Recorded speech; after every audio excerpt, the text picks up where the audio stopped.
नमस्कार, मी डॉक्टर कविता राणे. बुलेटिनमध्ये आपल्या सर्वांचं स्वागत. बुलेटिनच्या सुरुवातीला नजर टाकूयात आजच्या दिवसभरातल्या काही महत्त्वाच्या घडामोडींवर हेडलाईन्समधून.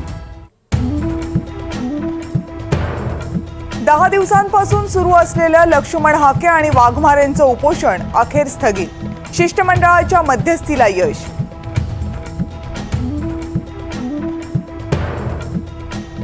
हाकेंच्या मंचावरून ओबीसींच्या राजकीय आरक्षणाची भुजबळांची मागणी. निवडणुकीमध्ये जाणून बुजून ओबीसी उमेदवारांना पाडलं जातंय. पंकजा मुंडेंविषयी बोलताना भुजबळांचा दावा. राज्यामध्ये दंगली घडवण्याचा भुजबळांचा कट. जरांगेंचा पुन्हा एकदा गंभीर आरोप. ओबीसी रस्त्यावर आले तर आम्हीही उतरू. हॉस्पिटलच्या बेडवरून जरांगेंचा इशारा. 100 वर्षांपूर्वीची चूक महाराष्ट्र पुन्हा करतोय का? मराठा आणि ओबीसी वादावर सदानंद मोरेंचे सवाल.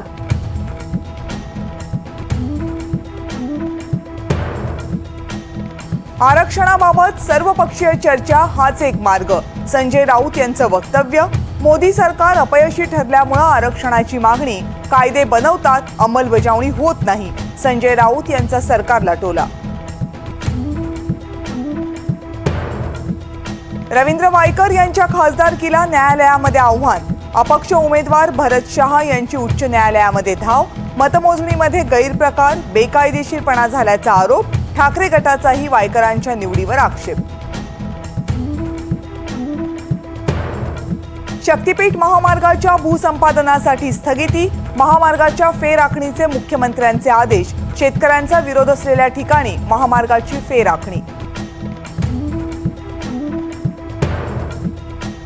मुख्यमंत्री एकनाथ शिंदे आज उत्तर महाराष्ट्राच्या दौऱ्यावर. शिक्षक मतदारसंघ निवडणुकीच्या पार्श्वभूमीवर नाशिक, अहमदनगर आणि जळगाव जिल्ह्याचा दौरा.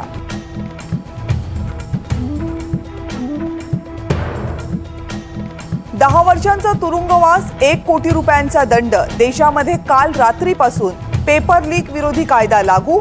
सरकारकडून कायद्याची अधिसूचना जारी.